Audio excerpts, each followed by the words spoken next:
So good morning everyone. I'm Ruth M. Alonese and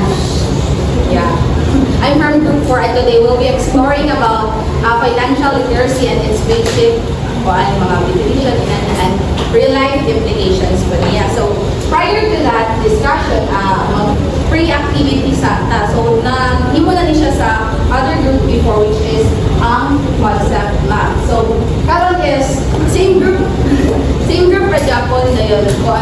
You think of something or two words nga would describe sa financial literacy. Same group ra itong last time.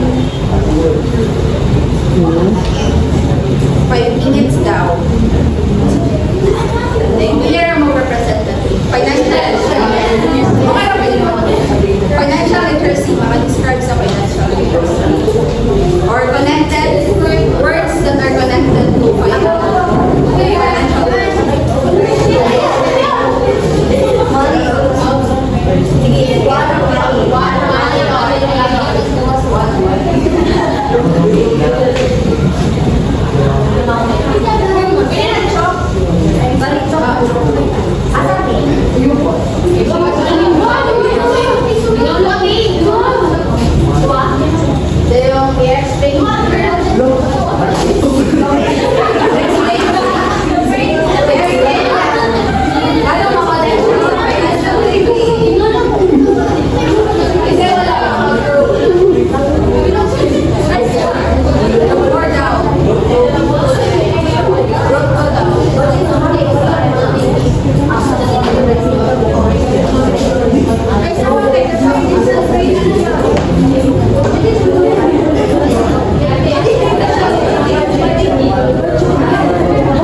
Kung financial, makakana dahil kang kwarta. So, connected to the income sa kwarta. Especially if may trabaho na ka.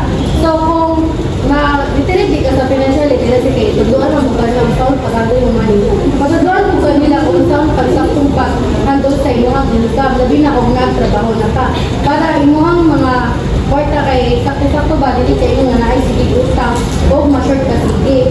O mayroon tagin ka siyempre kwarta na pod. Kung nakay kwarta, siyempre nakay kaliton. So ma-connected siya sa market. Kung siyempre nagdudo ko na siya diha nga. Kaya mo say dapat imo ang gasto o dili ka mo palitra o pasig income. Kailangan ang unahon jud mo lang kay needs usa pa kamuan. So connected siya talaga sa pinag-credit. Next, sa mga assets and money. Ito na. Sa savings and spending. Okay, so financial literacy, of course, it involves savings and spending. So, if you are a financial literate, okay, you have to be wise enough in spending. So, it's not right if you spend money and then there's sobra, like, pwede hindi mo siya i-save. Next one is economic growth and taxation.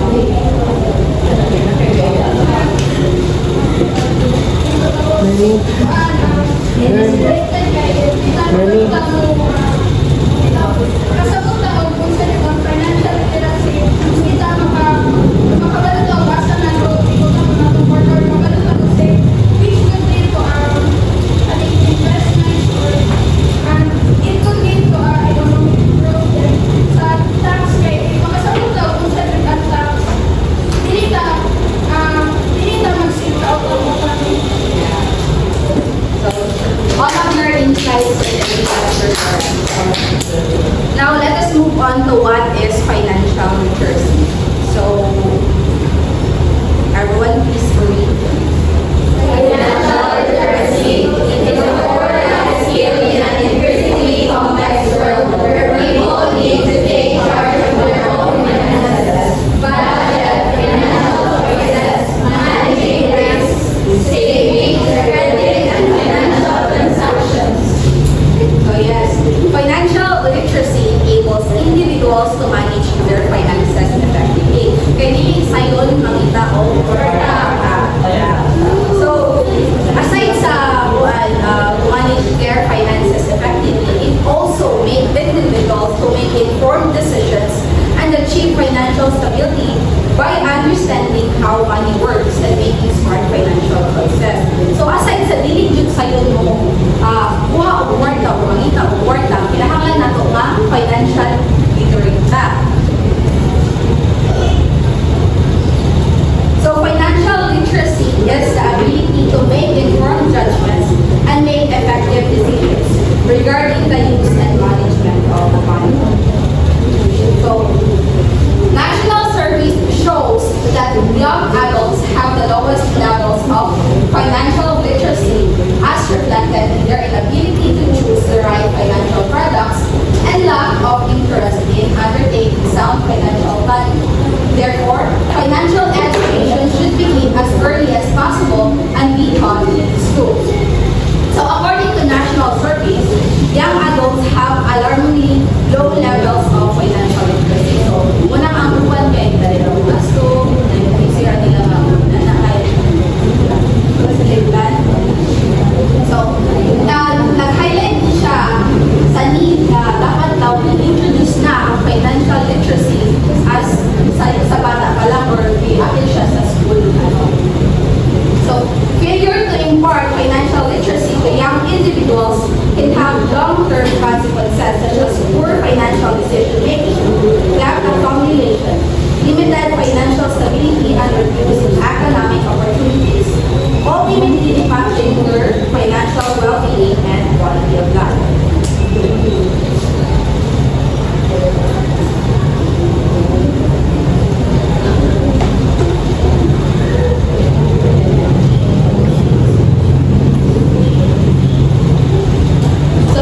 According to Kagan on 2019, defining a financial plan as a comprehensive outline of long-term objectives and strategies for achieving financial security. So there are steps in creating financial plan. First, calculating net worth. Calculating net worth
investment plan and tax reduction. So if mag-save ka o mag-save ka o maninan kay goal as in siya mo, na. So, sa considering the priorities, naagay retirement stage. Retirement stage refers to contribute ka sa mga pag-ibig, na. Alright, yeah, the moment ka retire ka na, ay dawat. So, wala siya. So, sa comprehensive risk management plan, buying life insurance, di ba, before tayo sunod ko rin sa university, ikuha sa insurance. So, may anak ang may example sa comprehensive risk management plan. In case of emergencies or accidents na like, so, long-term investment plan. Investing in stocks of companies like mga SF, yung mga quarter is dito yung mag-invest sa mga companies para kailangan na siya interest so na kayo ma-earn. The next one is tax reduction. Claiming deductions of earnable donations to organizations that have such responsibility. So, let us now move on to setting investment goals.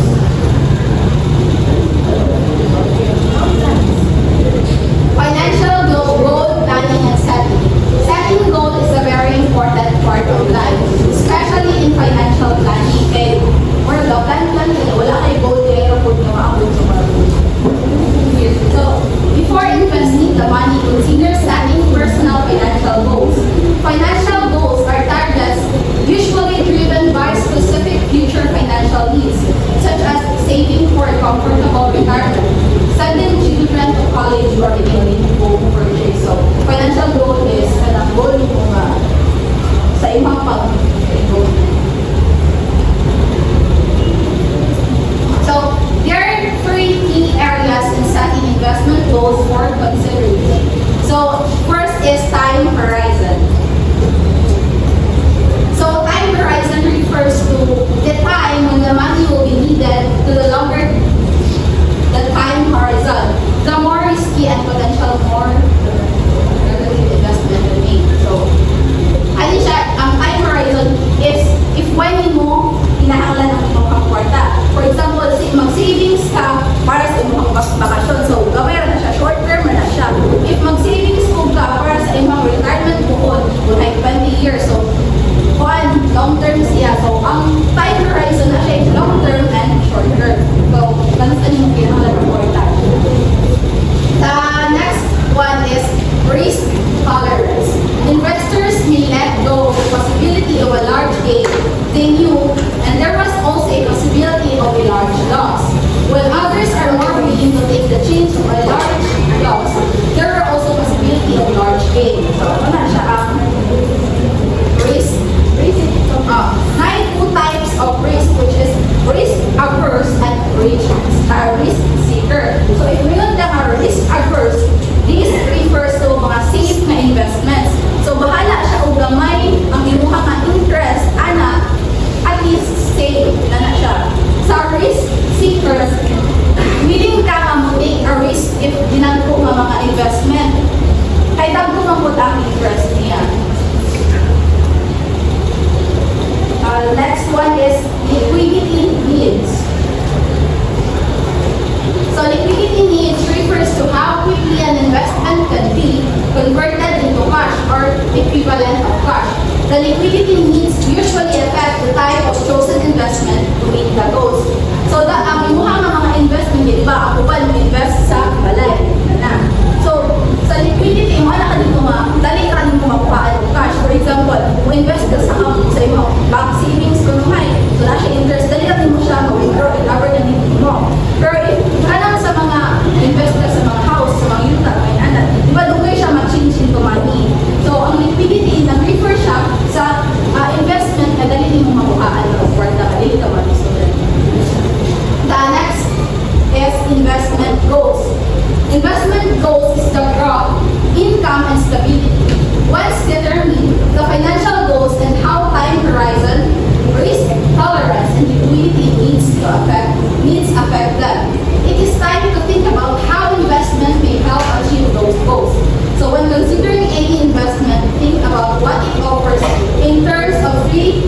investment goals, which is growth, income, and stability. So, if mo yung kang growth, it makes your money grow over time. So, mo invest ka dito po dagway sa mga company na wala rin interest. So, kasi pulo sa mga pag-invest, right? So, the next is income. Get your regular payments, like buying bonds at 5% interest annually. So, na siya yung interest. Na siya yung tubo yun. Mukhang kwarta. Na ay mag-gain. The next is stability. Keep your money safe and secure. Putting money in a high-yield saving account. So, kuan, imuhang pag-invest po mo sa imuhang kwarta, dilipod ka dito sa mga elite trusted mga company. So, dapat imuhang kwarta is not just stability na maka-gain jud ka din ka mga kuhaan. So, muna ang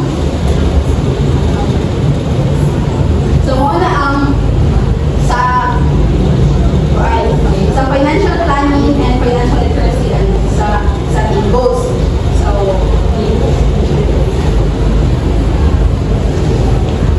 next.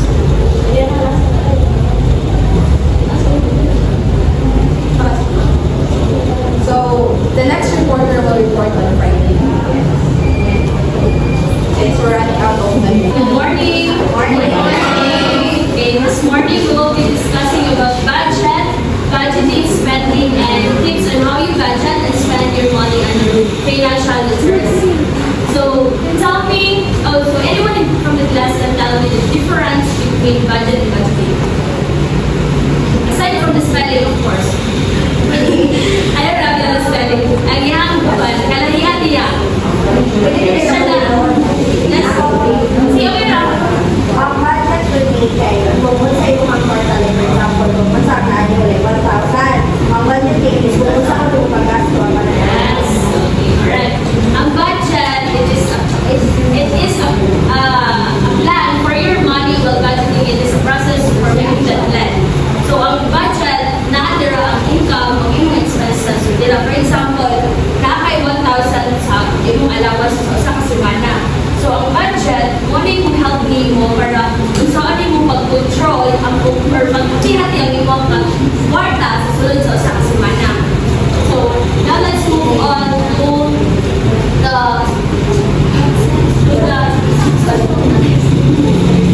seven steps in good budgeting. So, the following are 7 steps that may help in attaining good budgeting. So, step 1, set realistic goals. Goals for the money will help make smart spending choices upon deciding on what is important. So, set realistic goals. These are goals na achievable, di ba? Na imuhang i-achieve through the end of time. For example, imuhang goal is mapalit ka a new pair of shoes. So, ang imong buhaton is mag-save ka money para ana. So, what is set realistic goals? Second is identify income and expenses. So, what is income and expenses? Income. Let's go. So, diba? So, dapat, the ring of part is, Filipino trait na ito nga, mas nakuha ang atong expenses kung nasa itong income, diba? So, like us, estudyante, ang atong, like for me, ang akong budget per day is 150. And ang akong magasto is more than sa akong allowance na alawa. So, wala di-apply, at dapat need na ito siya kalkuhan, i-follow ang identify income and expenses para ma-avoid na ito ang pag-ulang o kwarta din sa itong classmate, di ba? So, the next step is separate needs and from wants. Set clear priorities and the decision become easier to make by identifying what is those that are really needed or just wanted. So, what are those needs? Kasi mga needs. Daily, di ba? Ang wants, those are desires na lang sa ginabuhin. Ato siyang make na siya is-separate para ma-identify na ito kung asa nila ang una na ito i-achieve. Diba? So next, we have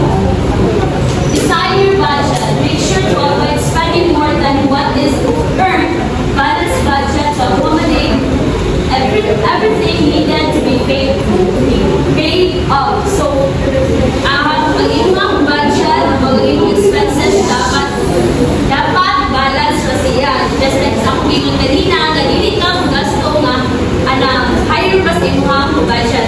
Okay. So step 5 is put your plan into action. Match spending with income plan and decide ahead of time what you will use each payday. Non-reliance credit for the living expenses will protect one from debt. So next. So put your plan into action. So ahead of time, dapat kung plano ka, dili ka mo kanang pira na, di ba? Usa mga mo action ka ng pira na. So dapat kung plano ka ahead of time para mag-abot sa mo ang allowance. For example, nakakain set goals na ito i-achieve. Step 6, plan for seasonal expenses. What are the seasonal expenses? Christmas, those what? Those events na unexpected, diba? Expected, pero wala siya, hindi siya, bro, hindi siya. Set money aside to pay for unplanned expenses to avoid going to debt. So, dapat mo set aside yung money na pertaining ra ng event para to avoid utang-utang to silingan, lending, binana dito. So, step 7, look ahead. Having a stable budget can take a month or two. So, ask for help if things are not yet well. So, look ahead. So, hindi mo consider, hindi mo matawag na stable budget saka if hindi mo matawag na stable na yung budget if hindi pa ma-consider, hindi pa achievable ang iyong goals. So, dapat if mo budget, if mo undergo ka step 7, can look ahead. Ang budget mo, it takes a month. Dapat hindi siya dapat is dugay siya ma-achieve, dugay siya ma-budget mo kung nag-maabot siya suwal na ng months or 2 months or more than months. So dapat if yung budgeting is dili siya dili going well, getting pera na is dapat ask someone or ask advices from someone na pwede makatabang sa imong planning. Next, we have the spending. If budget thing is like planning or a process of money, ang spending is ang magasto na sa kwarta. Diba? There are practical strategies here, and the first one is start by listing your goals. Setting budget goals requires forecasting and discussing future needs and dreams with the family. So where are just the realistic goals? Dapat yung pag-lista rin hapon ng mga goals na dapat na inuhang ganahan i-achieve. So second is divide your goals according to how long it will take to meet each goal. So divide yung mga goals na siya tulog ka. Yes, tulog ka strategies na pwede rin mo tulog ka strategies na makatabang na go to identify if when na go i-execute ang first one is ang short-term goals. Kanina siya ang mga goals na narito. Kanina siya kaabot ko less than a year. Na medium-term goal na 1 to 5 years ra. Na long-term goals na more than 5 years. Na long-term goals mo yung mga retirement. Okay siya achieve. So, next we have the estimate of the cost of each goal and find out how much it costs. For assigning priority to goals, it is important to determine the cost of each goal. The greater the cost of goal, the more alternative goals must be sacrificed in order to achieve it. For example, alam mo yung goals dito, na-apply na nito kung ikaluhang strategy na tagaan mo siya ng long-term goal, short-term goal, medium-term goal. And there is, matag distribution ng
is, di ba, naman may long-term goals. So, a big possibility nga katuig mo long-term goal, kan, taas ang iyang cost kay tungkol sa inflation, di ba?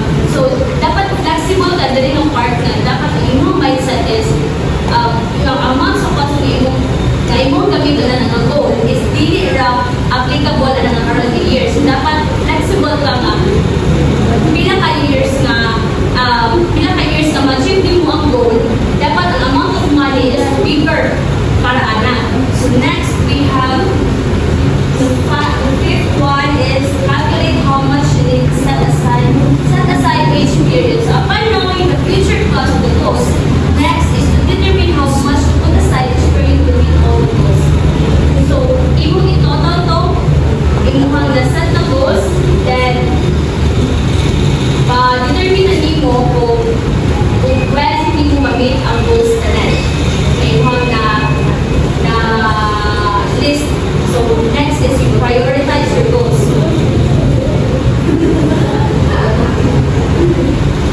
Wait sa mga technical problem.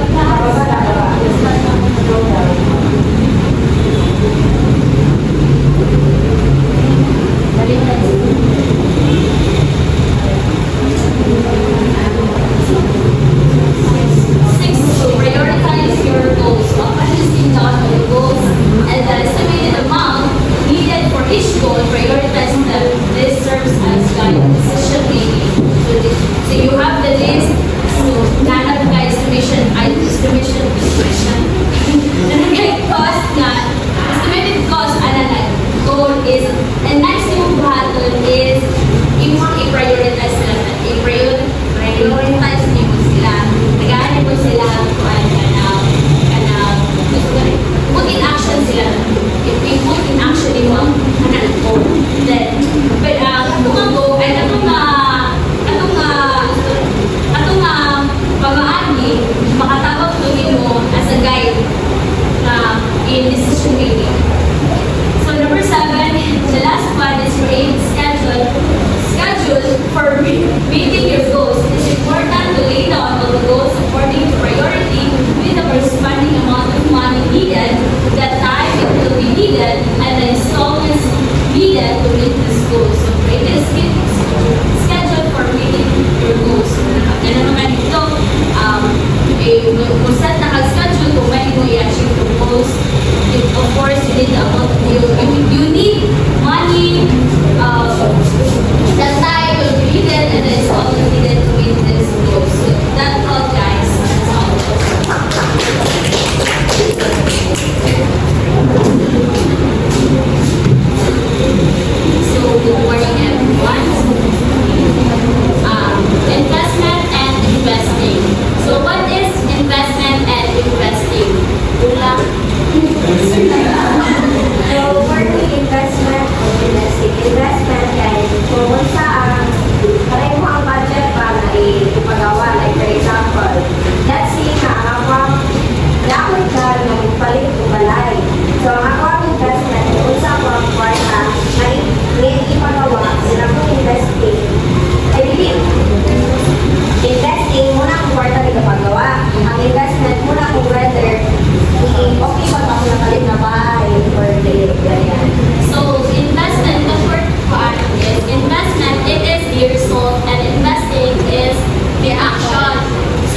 Para I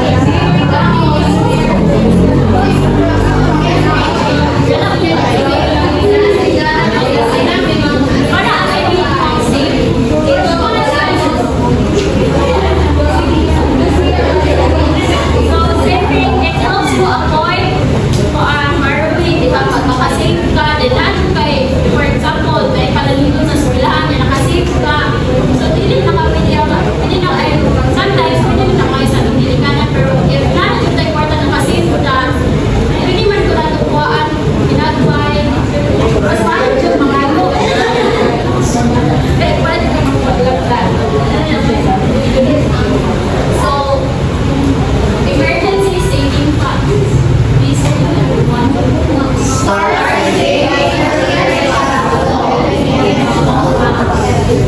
Use money from bonuses,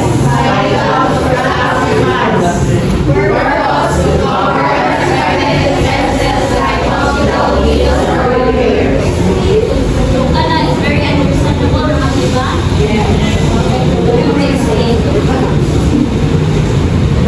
So, kani siya is, kani mga one is mga term siya the 10 reason why you should save. So, kani siya is mga terms na ako ipakita is very understandable. Kumuray ko na internalize ninyo o ma-apply ba na ninyo sa inyong self or daily life. Sa ako, may na-apply ko ginagawa.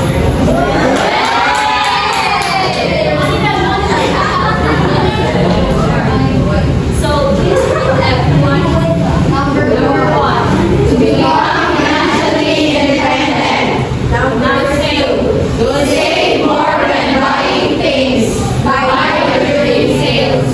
Number three, to buy a home or car. Number four, to be ready for the future. Number five, to get out of debt. Number six, to cover annual expenses like tuition or insurance.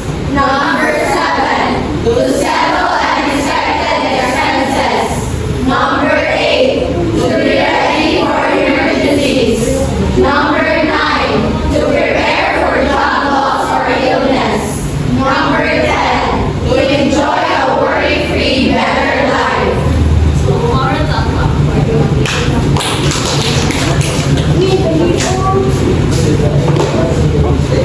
Inya na binagkonti ng Hindi yung tagpasalit ang Good morning, everyone. So, I am here in front of you to discuss the common financial scams to avoid. So, nakatry na ba mo rin na scam? Oh, ano siya? Para ba ay nagsabi mo? Financial scams can happen to anyone. So, even if mga professionals, mga teachers, mga anak, even kita, kita mga biktima sa scams.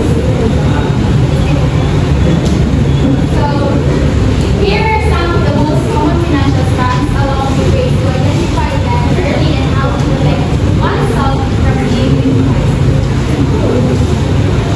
So, number one is phishing. So, kani, use the common practice. Ang kanang mga scammers kay mag-send na sila og email mo. Deny mag-kuhan nga, please update your account with the link. So, ikaw, kay kita kay halakang kita.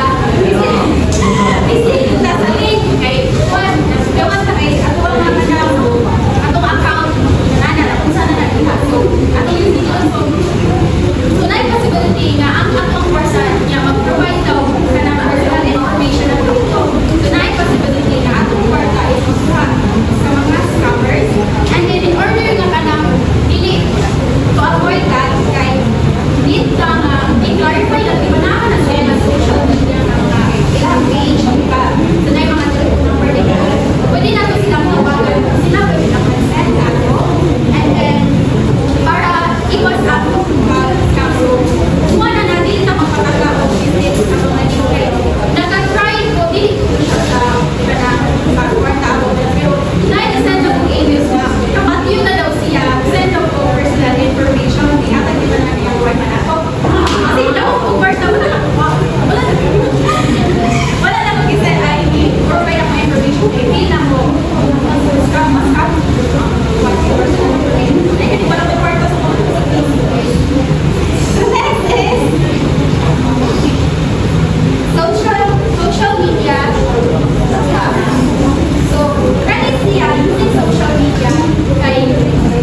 scams. Yes, so as students, dapat aware ta sa academic. Kami nung pinong kay Basin di ay, mas kami ito sa may kwarta.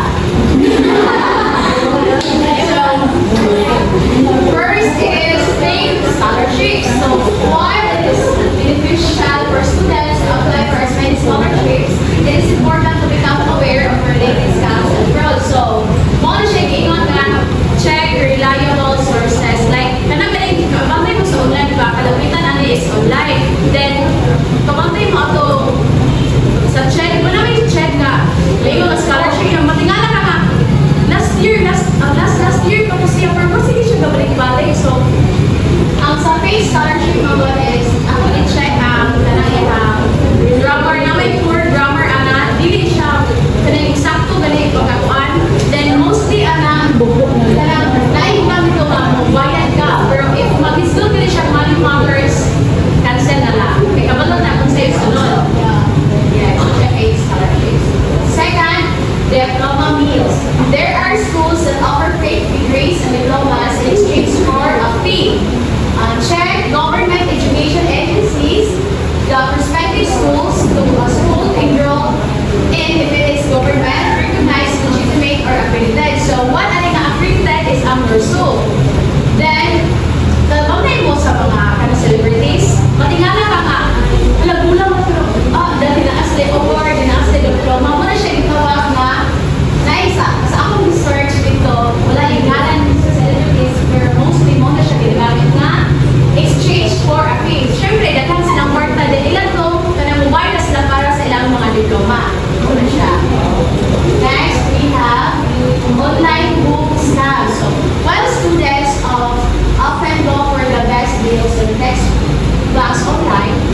for example na if the earn ka 20,000 tapos per month tapos ang 9.99% ana is around 1,932 dapat hindi siya malapas ana sa 1,032. Sa marketplace is mura ni siya ganang online shopping ka. Instead na tumakto ka sa mga company, paano ka na pwede nga ikaw rin mo, paano diba? Ikaw rin mo provide. Oo, yes. Self-employed, hindi siya mo. These are great for self-employed or itong mga employers nga, hindi mo for mga insurance o people who want better options sa ilang options. Tapos, naay three levels is ang market plans. We have bronze, silver, and gold. Ang bronze is muna siya, sa monthly, ang imong monthly premium ani kay mas gamay siya. Pero if like, magtulakas mo sa pag-visit kag doctors, mas mahal na siya. Sa silver is, ano na siya, balance na balik, hindi siya, dako hindi siya gamay lang siya sa mga tapos sa gold, dali siya, mahal din mo mabayad, pero if magto ka sa doctor, ano siya? So, gamay na lang kayo ng mabayad. So, ang gold sa bronze is best siya sa mga tao na hindi kayo ma-afford. Ganun gold, ganun mga sige nag-bisita sa unang hospital na gano'n natin mga ayaw mga siya.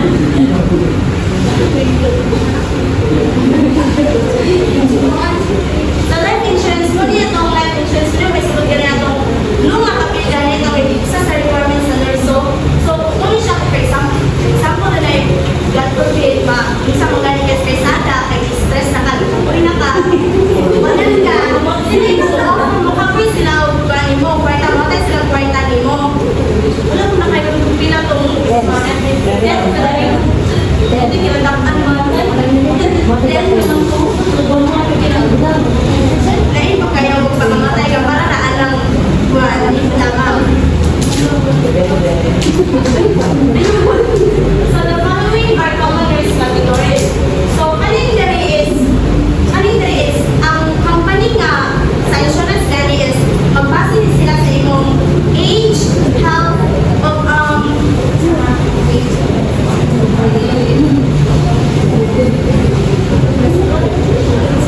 sa imong lifestyle. Dili gani lang dapat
Substandard is